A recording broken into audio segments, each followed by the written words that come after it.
العليم من الشيطان الرجيم من همزه ونفخه ونفسه بسم الله الرحمن الرحيم الذين إن مكناهم في الأرض أقاموا الصلاة وآتوا الزكاة وأمروا بالمعروف ونهوا عن المنكر وللہ عاقبۃ الامور۔ معزز ناظرین، 14 اگست 1947 کو اللہ تبارک و تعالیٰ نے مسلمانوں کو ایک عظیم نعمت ملک پاکستان کی شکل میں عطا فرمائی،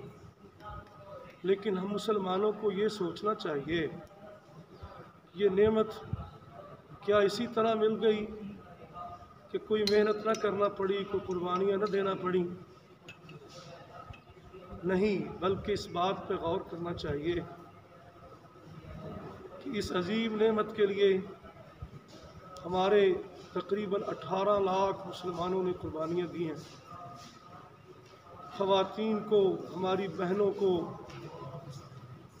ان کی عصمت دری کی گئی، انہوں نے اپنی عزت اور عصمت بچانے کے لیے نہروں اور کنویں میں چھلانگیں لگائی۔ علماء کرام کو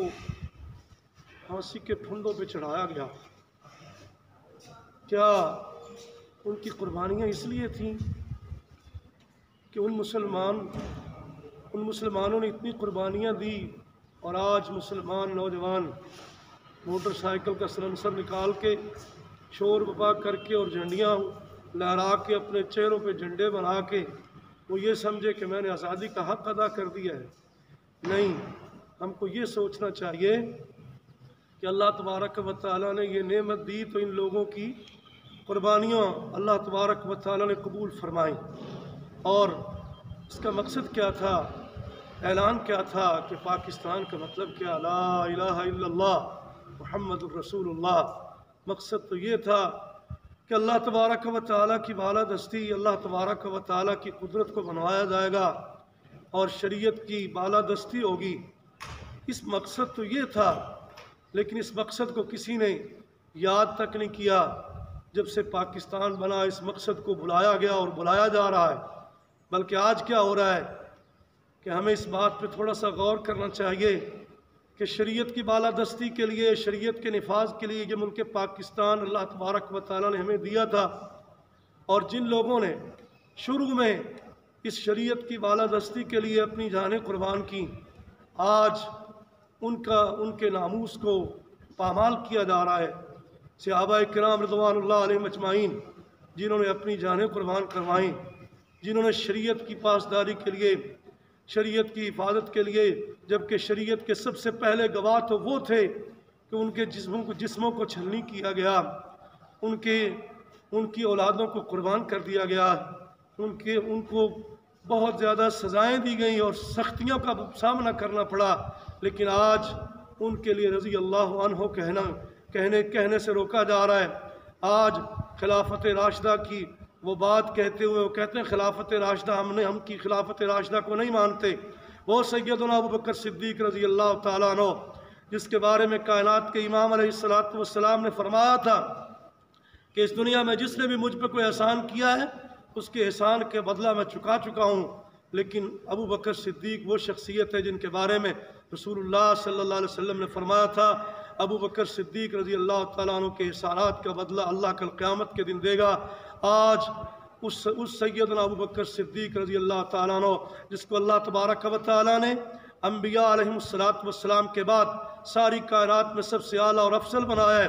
جس نے اللہ کے دین کے لیے اپنا سب کچھ نچھاور اور قربان کر دیا، آج اس کی گستاخی کرنے والے کے بارے میں حالات کیا ہیں کہ ہتھ کڑی اس کے ہاتھ میں لگانے کے بجائے اس کے ہاتھ میں تھمائی گئی، اور اسی طرح صحابہ کرام رضوان اللہ علیہم اجمعین کے ناموس کو پامال کیا جا رہا ہے، جبکہ یہ ملک پاکستان شریعت کی بالادستی کے لیے بنایا گیا تھا۔ جنہوں نے شریعت کے جو پہلے گواہ ہیں صحابہ کرام رضوان اللہ علیہم اجمعین، آج ان کی عظمت اور ان کی شان میں تنقیص کی جا رہی ہے، تو پھر کیا ہوگا؟ پھر وہی ہوگا جو قرآن کریم نے ہمیں بتایا کہ جب اللہ تبارک و تعالیٰ نے مثال دے کے بیان کیا کہ اللہ تبارک و تعالیٰ نے ایک بستی کی مثال دی کہ ہم نے ان کو بہت کچھ عطا کیا، وہ مطمئن تھے، امن میں تھے، لیکن اللہ تبارک و تعالیٰ کی نعمتوں کا انکار کیا، اللہ کی نعمتوں کی ناشکری کی، تو اللہ تعالیٰ نے انہیں بھوک دی اور ان کو خوف دیا۔ تو وہ یہی اس بات پہ غور کرنا چاہیے کہ ان قربانیوں کے بعد اللہ تبارک و تعالیٰ نے اگر ملک پاکستان عطا کیا تھا، چاہیے تو یہ تھا کہ اللہ تبارک و تعالیٰ کا شکر کیا جاتا۔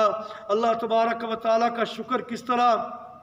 کہ جو قرآن کریم نے بیان کیا ہے، چاہیے تو یہ تھا کہ جب اللہ تبارک و تعالیٰ نے حکومت عطا کی، الذین ان مکناہم فی الارض اقاموا الصلاۃ وآتوا الزکاۃ، چاہیے تو یہ تھا جو قرآن نے بیان کیا، نماز قائم کی جاتی، زکوٰۃ ادا کی جاتی، نیکی کا حکم دیا جاتا، برائی سے روکا جاتا، جو 4 کام شریعت نے حکم دیا ہے، چاہیے تو یہ تھا شکرانے میں یہ ہوتا، لیکن ان باتوں پہ عمل کرنے کی بجائے آج اللہ تبارک و تعالیٰ کی اس نعمت کی ناشکری ہو رہی ہے۔ اسی لیے ہمارے ہر طرف بھوک ہی بھوک ہے، کہیں کرونا وائرس کا خوف ہے اور کہیں مہنگائی کی پریشانی ہے۔ سبب کیا ہے کہ اللہ کی نعمتوں کی ناشکری ہو رہی ہے۔ تو اس لیے ہم سب کو اس آیت کو سامنے رکھ کے جو ذمہ داران ہیں، حکمران ہیں، جن کو اللہ تبارک و تعالیٰ نے حکمرانی دی ہے، حکومت کی ذمہ داری دی ہے، ان کو بھی یہ سوچنا چاہیے کہ ہم اللہ تبارک و تعالیٰ کی اس نعمت کی کیا قدر کر رہے ہیں، اور جن کو اللہ نے جس طرح کا بھی کوئی اقتدار دیا ہے، کسی کو کسی گھر میں اقتدار دیا ہے، کسی ادارے میں اقتدار دیا ہے، کسی علاقے میں اقتدار دیا ہے، اس کو چاہیے کہ وہ نماز کے بارے میں فکر کرے، نماز قائم کرے اور نماز قائم کروائے، زکوٰۃ کی فکر کرے، نیکی کا حکم دے، برائی کو روکے، برائی کو روکنے کے لیے کوشش کرے، بجائے اس کے کہ برائی کو روکنے کی بجائے بے حیائی کو عام کیا جا رہا ہے، جبکہ یہ اللہ تبارک و تعالیٰ کی نعمت کی ناشکری ہے۔ اللہ تبارک و تعالیٰ نے جو ہمیں یہ ملک پاکستان اپنی رحمت سے عطا کیا ہے، اس نعمت کی قدر کرنی چاہیے اور اللہ کا شکر کرنا چاہیے، اور جن لوگوں نے قربانیاں دی ہیں، ان کی قربانیوں کو مد نظر رکھا جائے، اور جس شریعت کے نام پہ اس ادارے کو، اس پاکستان کو بنایا گیا، وہ شریعت کی بالادستی کے لیے فکر کرنی چاہیے۔ اللہ تبارک و تعالی ہمیں عمل کی توفیق عطا فرمائے۔ وآخر دعوانا الحمدللہ رب العالمین۔